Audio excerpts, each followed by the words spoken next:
करीब रात के 10 बजे समीर अपने ऑफिस से घर के लिए निकलता है। वो अपनी बाइक को तेज रफ्तार में चलाता हुआ एक सुनसान रास्ते के सामने जा रुकता है। वो रास्ता कुछ ऊबड़ खाबड़ था और उसके दोनों तरफ एक घना जंगल। समीर रास्ते को देखते हुए खुद से बोलता है, आज भी अगर घर लेट पहुंचा ना तो मीना मेरी जान ले लेगी। अगर मुझे घर जल्दी पहुंचना है तो इसी जंगल वाले रास्ते से मुझे जाना होगा। यही एक रास्ता है जो घर जाने के लिए शॉर्टकट है। ऐसे खुद से बोलकर समीर उसी जंगल वाले रास्ते पर अपनी बाइक ले चलता है। कुछ दूर जाते ही समीर खुद से बोलता है, इस रास्ते पर कितनी शांति है और न जाने लोग इस रास्ते के बारे में क्या क्या भूतिया कहानियां बनाते रहते हैं। पागल हैं सारे के सारे जो बोलते हैं कि रास्ता भूतों का रास्ता है। मुझे तो अभी तक कोई भूत नहीं दिखा। समीर खुद से ऐसे बोल ही रहा था कि तभी उसे जंगल की ओर एक सुंदर सी लड़की खड़ी दिखाई देती है, जिसे देखते ही समीर अपनी बाइक रोक देता है और जंगल की तरफ देखने लगता है तो उसे वहां कोई दिखाई नहीं देता। अरे ये क्या, मैंने तो अभी जंगल की ओर एक सुंदर सी लड़की को खड़े देखा था, पर अब वो वहां नहीं है। लगता है मेरा वहम होगा। ऐसे बोलकर समीर अपनी बाइक स्टार्ट करता है कि तभी उसे अपने पीछे सीट पर किसी के होने का एहसास होता है। समीर फिर से बाइक रोककर अपने पीछे देखता है। अरे तुम्हें तो मैंने अभी जंगल में देखा था और तुम अचानक से मेरी बाइक पर कैसे आकर बैठ गई? क्यों, क्या हुआ? तुम्हें मेरा बाइक पर बैठना अच्छा नहीं लगा क्या? अरे नहीं, ऐसा नहीं है।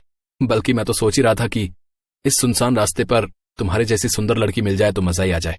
मेरा मतलब है कि रास्ता काटना आसान हो जाएगा। अच्छा तो मैं बाइक स्टार्ट कर रहा हूँ, तुम्हें जहां उतरना है बता देना। बस मुझे थोड़ा अच्छे से पकड़ कर बैठना। वो क्या है कि रास्ता कुछ खराब है, बस इसीलिए। और तुम्हें डर लगे तो घबराना नहीं, बस मुझे कसकर पकड़ कर बैठना। वैसे भी कुछ लोग बोलते हैं कि रास्ता भूतों का रास्ता है। इस रास्ते पर बहुत सारे खतरनाक भूत हैं, पर मुझे तो एक भी भूत नहीं दिखाई दिया। समीर के ऐसे बोलते ही उसे अपने सामने भूत और चुड़ैल दिखाई देते हैं। समीर घबराते हुए एकदम से बाइक रोकता है कि तभी उसके पीछे सीट पर बैठी सुंदर लड़की भी डरावनी चुड़ैल के रूप में बदल जाती है और वो समीर के कंधे पर जैसे ही अपना हाथ रखती है, समीर उस हाथ के बड़े बड़े नाखूनों को देखकर डर जाता है और जैसे ही वो पीछे मुड़कर देखता है तो उसके होश उड़ जाते हैं। अरे क्या हुआ? तुमने बाइक क्यों रोक दी? तुमने ही तो कहा था मुझे पकड़ कर बैठना। तुम एक चुड़ैल हो? मर गया रे। इसका मतलब लोग सही बोलते हैं कि ये रास्ता भूतों का रास्ता है और मैं इसे मजाक समझ रहा था। अरे चुड़ैल जी देखो, मेरा घर बस आने ही वाला है, प्लीज मुझे जाने दो। अगर मैं घर लेट पहुंचा ना तो मेरी बीवी मेरा भर्ता बना देगी। अरे बाप रे, ये भूत और चुड़ैल तो मेरी ही ओर बढ़ रहे हैं।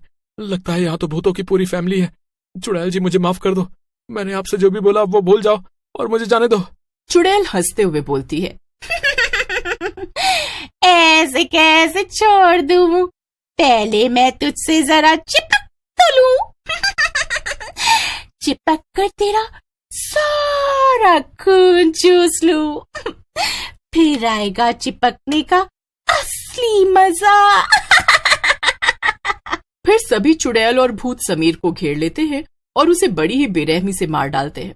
समीर की मौत के 2 दिन बाद रात के समय एक ऑटो वाला अपने ऑटो में एक लड़की को बिठाकर ले जा रहा होता है कि तभी वो अचानक से अपना ऑटो उसी भूतों के रास्ते की तरफ घुमा लेता है और उस रास्ते की ओर चल पड़ता है। ऑटो में बैठी लड़की मंजुल एकदम से चिल्लाते हुए ऑटो वाले से बोलती है, ओ भैया, तुम्हारा दिमाग तो ठीक है? मुझे गली नंबर 3 में जाना है और आप मुझे कहाँ ले जा रहे हो? आपको पता भी है जिस रास्ते पर आप अपना ऑटो ले आए हो ये कोई आम रास्ता नहीं है, बल्कि ये भूतों का रास्ता है। इस रास्ते में रात में कोई आने जाने की हिम्मत तक नहीं करता है। अब जल्दी से ऑटो गली नंबर 3 की तरफ घुमाओ, नहीं तो। ऑटो वाला भूतों के रास्ते के बीचों बीच अपना ऑटो रोकता है और मंजुल से बोलता है, नहीं तो क्या करोगे हैं? अरे रात के इस सुहाने मौसम में मेरे ऑटो में इतनी सुंदर जवान लड़की आकर बैठी है और उसे मैं ऐसे ही अपने हाथों से जाने दूं? और पागल लड़की, भूत वूत कुछ नहीं होता, सब मनगढ़ंत कहानियां हैं। मैं जानता हूँ मेरी रानी, तो ये सब मुझसे बचने के लिए कह रही है, पर मैं तेरी बातों में नहीं आऊंगा। ऐसा बोलकर ऑटो वाला मंजुल को छेड़ने लगता है। अरे तुम जैसे गंदे लोगों की वजह से आज लड़कियां घरों से बाहर अकेले आ जा नहीं सकती। मंजुल अपना हाथ छुड़ाकर जैसे ही भागने लगती है कि तभी उसके सामने कई भूत और चुड़ैल आ जाते हैं। हे भगवान, आगे कुआं तो पीछे खाइए, क्या करूं मैं, कहाँ जाऊं मैं? भूत और चुड़ैल जोर जोर से हंसते हुए बोलते हैं, लगता है शहर के लोग भूल गए कि ये भूतों का रास्ता है, तभी तो एक के बाद एक मरने के लिए यहाँ आ जाते हैं। पहले इस ऑटो वाले को पकड़ते हैं, जैसे इसने इस लड़की को पकड़ा था, तभी आएगा असली मजा। मर गया रे, ये मैं किस रास्ते आ गया? अरे भूत भाई, चुड़ैल बहन, मुझे जाने दो, मुझसे गलती हो गई जो मैं आपके रास्ते पे आ गया। कृपा करके मुझे बख्श दो। भूत गुस्से में ऑटो वाले का गला पकड़ लेता है। ऑटो वाला जोर जोर से चिल्लाता है, पर भूत उसका गला नहीं छोड़ता। मार डालो इस कमीने को, मार डालो। मासूम लड़कियों को सुनसान रास्ते पर ले जाकर उनके साथ बदतमीजी करता है, उन्हें छेड़ता है। ऐसे लोगों को तो मार देना ही अच्छा है। तुम सही बोल रही हो लड़की, इन जैसे लोगों की वजह से ही लोग लड़कियों को अकेले बाहर भेजने, उन्हें बाहर काम पर जाने से रोकते हैं। इन्हें जीने का कोई हक नहीं है। भूत भाई, इस ऑटो वाले को इतनी बुरी तरह मारना कि इसे इसके अपने भी पहचानने से मना कर दे। ऑटो वाला मंजुल से माफी मांगता है, पर मंजुल और भूत उसकी एक नहीं सुनते और उसे बड़ी ही बेरहमी से मौत के घाट उतार देते हैं।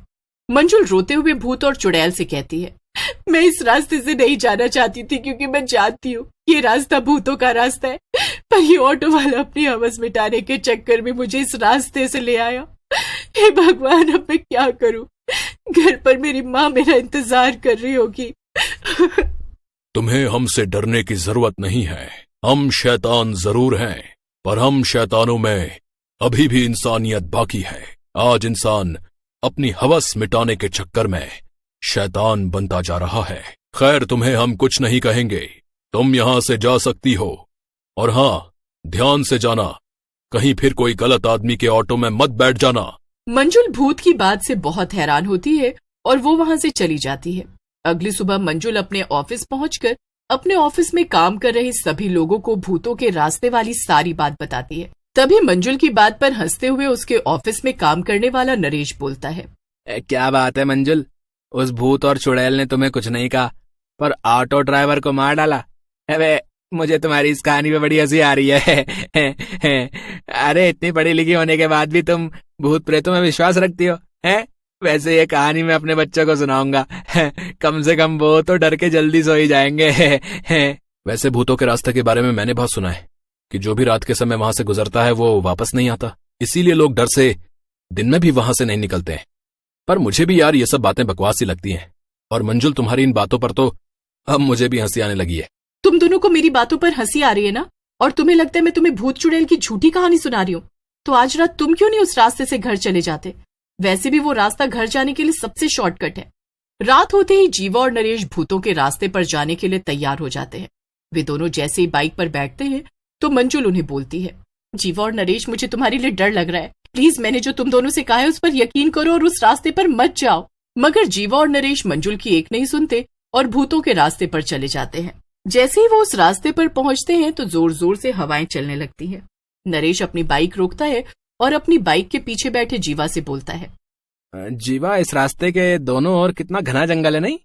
नरेश ऐसे बोल ही रहा था कि तभी उसे जंगल में एक सुंदर लड़की दिखाई देती है।